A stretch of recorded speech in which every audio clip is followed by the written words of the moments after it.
Olá, então voltando aí para mais uma aula do componente curricular de filosofia do primeiro ano do ensino médio, dando sequência aí àquela questão do empirismo e racionalismo, nós vimos que nós temos aí primeiramente já duas maneiras de pensar, duas maneiras de entender o mundo, né? Através de um modo empírico, através dos sentidos, e eu tenho um modo racional, através puramente do aparelho intelectual.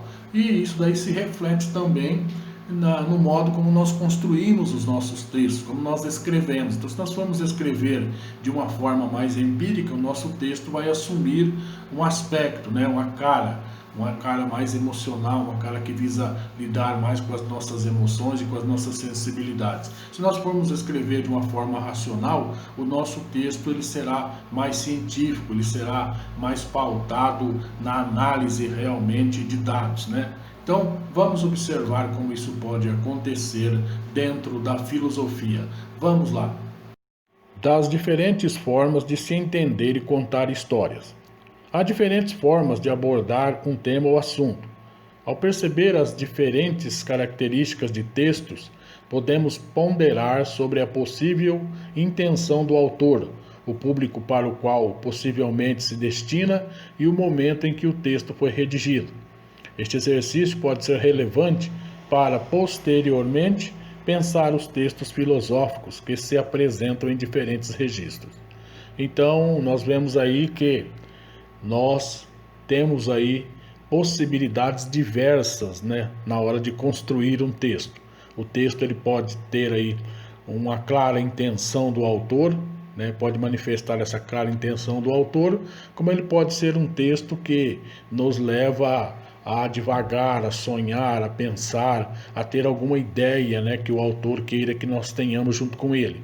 Ou, né, ele pode simplesmente querer nos ensinar alguma coisa de forma prática, né, de forma racional. Então, vamos ver aí dois textos para que nós possamos fazer essa comparação de forma mais prática.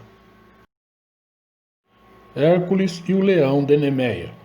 Na Grécia Antiga, Hércules, filho de Zeus, acometido por uma loucura temporária imposta por Hera, matou a esposa e os filhos e recebeu como castigo pelo seu ato, ainda que provocado por forças sobrenaturais, o dever de realizar trabalhos perigosos, impossíveis para homens comuns. A primeira tarefa de Hércules foi matar o invencível leão de Nemeia, um enorme e raivoso leão, filho de um monstro que apresentava corpo de mulher e cauda de serpente, e que destruía a região de Nemeia, devorando rebanhos e abatendo homens, mulheres e crianças.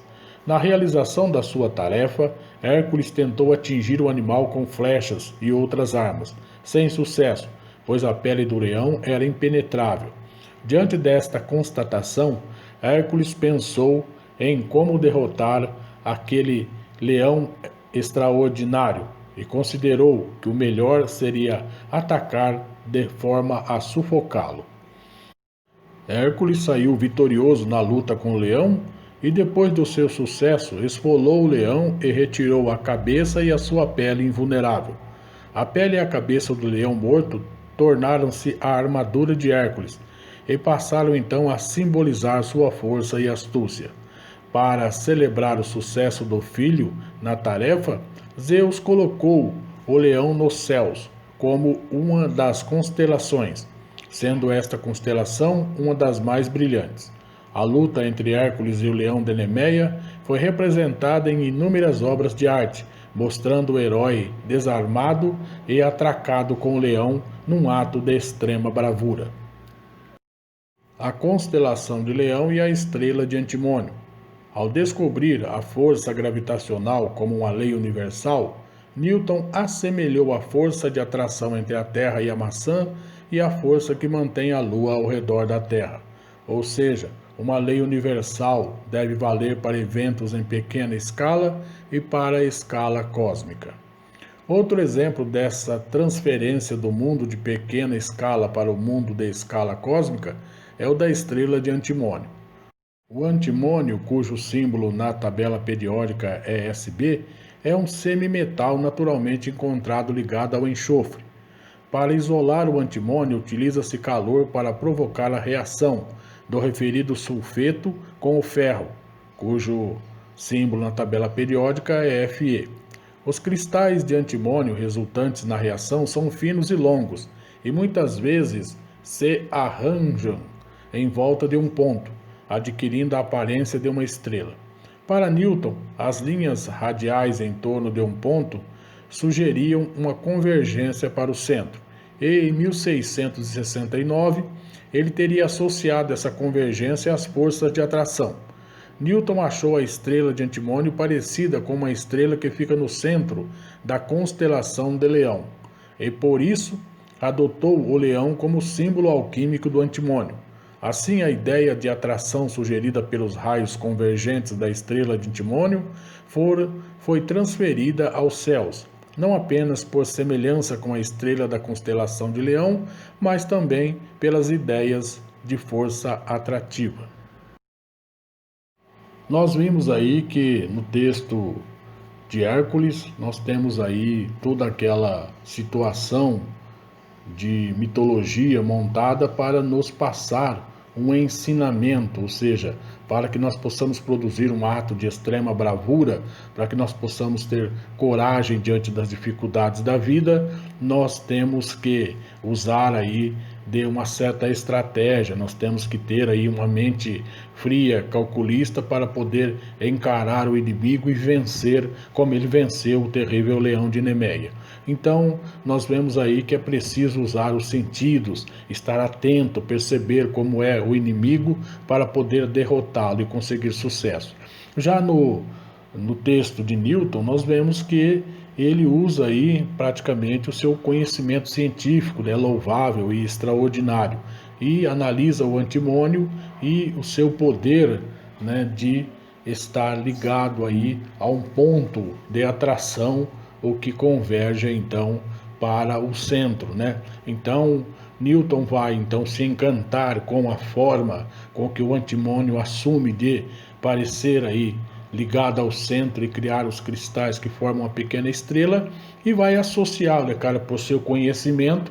Ele conhecia provavelmente essa lenda de Hércules e do leão de Nemeia, e associa então aí de uma forma clara que esse ponto de atração não acontece apenas aqui na Terra, isso também acontece lá no espaço, isso acontece numa escala cósmica, né?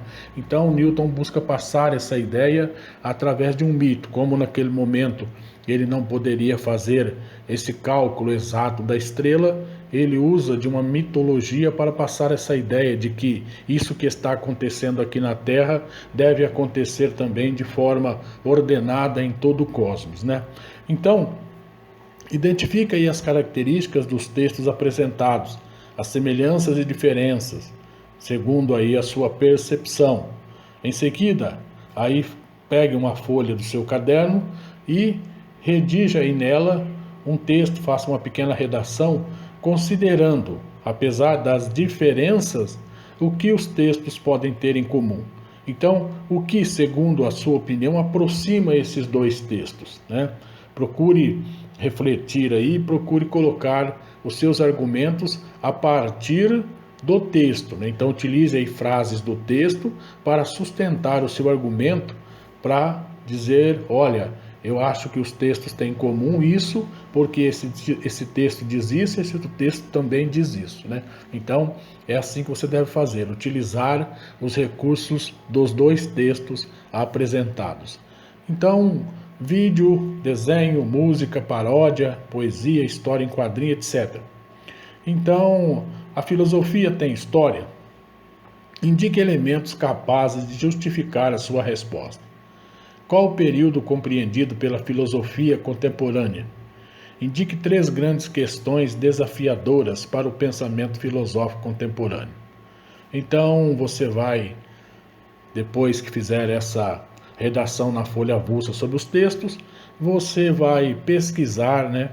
Vai aí para o Google, para a enciclopédia, para, né, a internet, para os livros, para o chat aí com os amigos ou o WhatsApp, né? E vai tentar, junto com seus amigos, entender. A filosofia tem história? Existe uma história da filosofia? Indique elementos capazes de justificar a sua resposta. Então, quais são os elementos históricos da filosofia? Qual é a história da filosofia? Onde começou a filosofia? Como começou a filosofia?